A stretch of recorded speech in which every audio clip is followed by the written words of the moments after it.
दूसरा एग्जांपल लिखा हुआ है A and B are partners sharing profits equally. Business is being carried from property owned by A on yearly rent 24,000. A को हमें rent देना होगा, कितना रेंट देना होगा? 24,000 रुपए. Again charge against profit. आगे लिखा हुआ है A is to get salary 1,20,000 and B is to get commission at 5% on net sale. Net cell पे 5% B को कमीशन मिलेगा. Which during the year जो 30 लाख रुपए की है, तो 30 लाख का 5% कितना हुआ? 30 लाख का 5% हो गया आपको 1.5 लाख. तो 1.5 लाख ही है, हमें किसे? बी को कमीशन देनी. बी को क्या देनी है? कमीशन. आगे बात करते हैं. Profit for the year ended 31 March before providing rent, वो दे रखा है 5 लाख रुपए. तेरा profit and loss appropriation account बनाना है आपको. तो सबसे पहले हम बात करेंगे प्रॉफिट एंड लॉस अकाउंट की. क्यों करेंगे? क्योंकि हमारे क्वेश्चन में आ गया चार्ज अगेंस्ट प्रॉफिट, और जहां चार्ज अगेंस्ट प्रॉफिट आ जाएगा सबसे पहले आपको बनाना है प्रॉफिट एंड लॉस अकाउंट. हमने यहाँ पे लिखा बाय नेट प्रॉफिट, जो कि हमें क्वेश्चन में दिया हुआ है 5 लाख रुपए. अब इसमें हमने कहा 2 रेंट. किसका रेंट था? ये रेंट दिया हुआ था हमने प्रॉपर्टी ऑफ ए. कितना था रेंट? 24,000 रुपए का. ये बच गया हमारा 4,76,000 रुपए. ये हो गया हमारा नेट प्रॉफिट. ये बन गया हमारा P&L अकाउंट. अब हम क्या बनाएंगे? अब हम बनाएंगे profit and loss appropriation account. Profit and loss appropriation account जब बनाएंगे तो हमने कहा बाय नेट प्रॉफिट कितना है? 4,76,000. अब हमें क्या क्या देना है पार्टनर को, वो देख लेते हैं.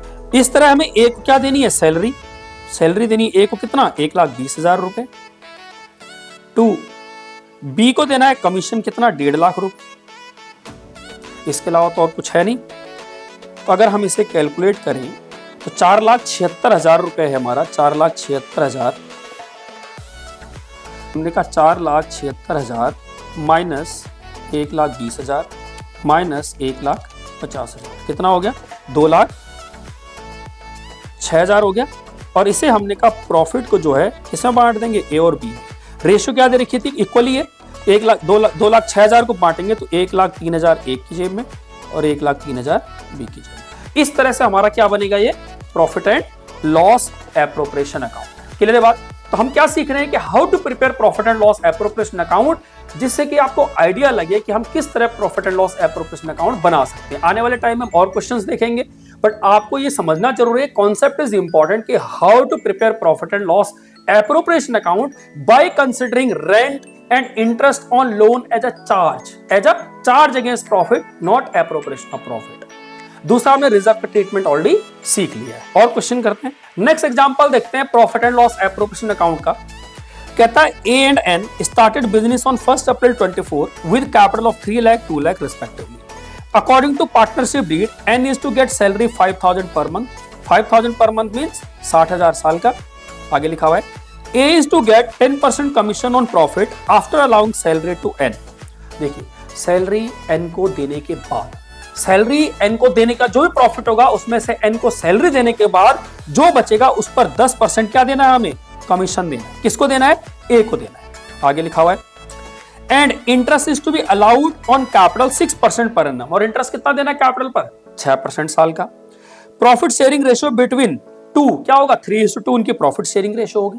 कोई दिक्कत नहीं. आगे लिखा हुआ है A gave loan ₹1 lakh to the firm on 1st April 24. शुरुआत में उसने लोन दे दिया 1 लाख रुपए का.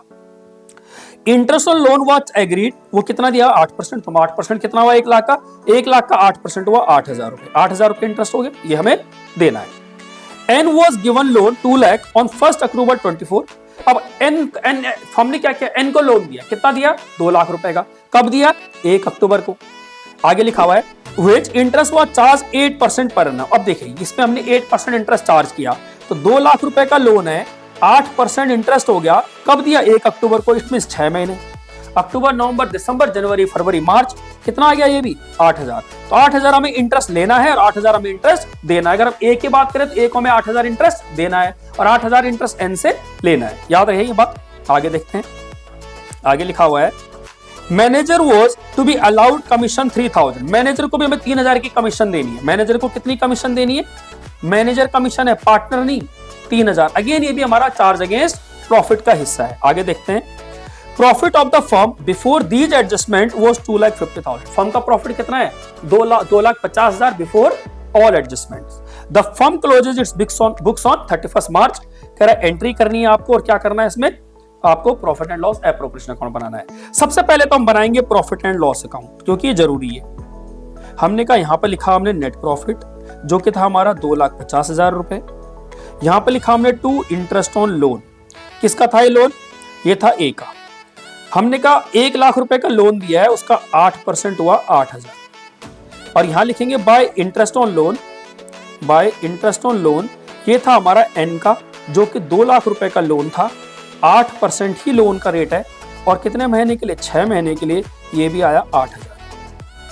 2 और क्या था? Manager commission. मैनेजर कमीशन हुआ 3,000। अब हमने हमारा प्रॉफिट बताइए जी। 250 प्लस 8 2,58,000। 2,58,000 में 8 गया तो 2,50,000, और 2,50,000 में 3 गया तो जो हमारा नेट प्रॉफिट आया वो आया 2,47,000। ठीक है जी। इससे हम एंट्री करेंगे, क्या क्या एंट्रीज होंगी देखेंगे। पर सबसे पहले हमने कैलकुलेट कर लिया कि 2,47,000 हमारा प्रॉफिट आ गया। अब हम बनाएंगे profit and loss appropriation account. ये हमने अपना profit and loss appropriation account बनाया।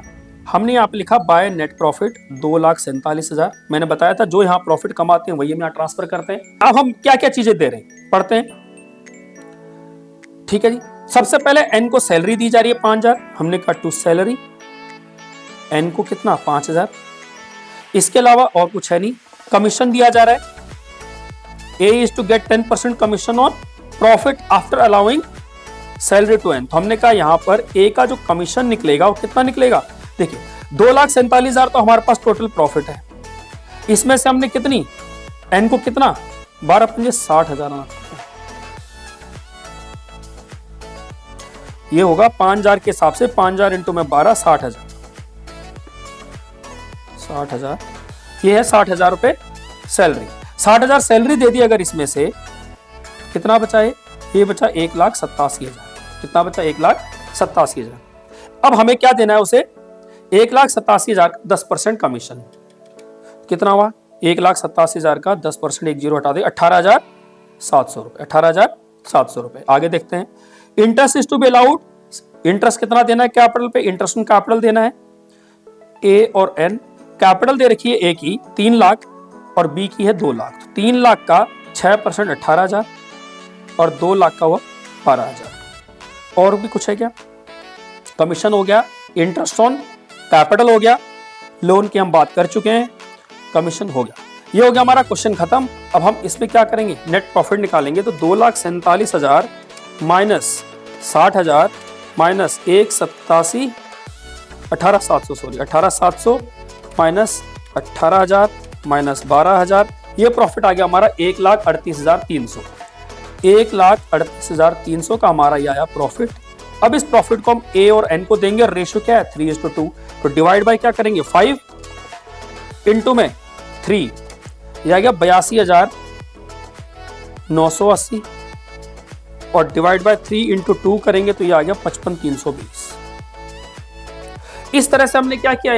इसे हमने प्रॉफिट एंड लॉस अकाउंट बनाया, जिसके अंदर हमने 4 जगह प्रॉफिट दिखाया। इंटरेस्ट ऑन लोन को चाहे पार्टनर ने दिया हो या लिया हो। दूसरा हमने मैनेजर कमीशन को एज 4 जगह प्रॉफिट दिखाया।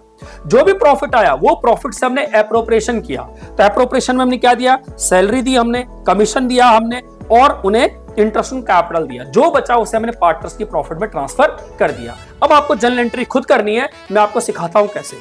अकाउंट से कैसे जर्नल एंट्री होगी समझिए। सबसे पहले प्रॉफिट एंड लॉस की एंट्री होगी। तो क्या करेंगे? Profit and loss account debit to interest on A's loan. कितना? 8,000। दूसरी entry interest on loan account debit. कौन सा लोन? ये जो एन का लोन है। Interest on N's loan account debit to profit and loss account. दूसरी एंट्री। तीसरी एंट्री कमीशन की होगी तो profit and loss account debit to M's commission. कितना? 3,000 रुपए। ये होगी तीनों कमीशन। तो एंट्री कैसे होती है? This account debit to this and this account debit to this. ठीक है जी। अब बात करते हैं प्रॉफिट एंड लॉस एप्रोप्रिएशन की क्या एंट्री होंगी। तो पहली एंट्री क्या होगी? इस प्रॉफिट को हमने ट्रांसफर किया तो एंट्री क्या होगी? Net profit account debit to profit and loss appropriation account. एक तो ये एंट्री हुई। और दूसरी एंट्री, अब सैलरी दी हमने तो एंट्री क्या करेंगे? Profit and loss appropriation account debit to N's capital account. अब ब्रैकेट में लिखेंगे सैलरी। इसी तरह profit and loss appropriation account debit to A's capital account, bracket में लिखेंगे कमीशन। इसी तरह profit and loss appropriation account debit to A's capital account, N's capital account. याद रखना, अगर कैपिटल फ्लक्चुएटिंग है तो कैपिटल अकाउंट लिखेंगे और फिक्स्ड है तो करंट अकाउंट लिखेंगे। क्या लिखेंगे, profit and loss appropriation account debit to A's capital account या A's current account, profit and loss appropriation account debit to N's capital account और एंड्स करंट अकाउंट। लास्ट में जो प्रॉफिट बचा है वो भी पार्टनर को देना होगा। अगेन सेम एंट्री होगी क्या, profit and loss appropriation account debit to A's capital account N's capital account, या profit and loss appropriation account debit to A's current account and N's current account. अब bracket में लिखेंगे, bracket means narration, narration में लिखेंगे being profit transfer to partners capital और current account. इस तरह से हमने यानी profit and loss appropriation account बनाना सीखा है।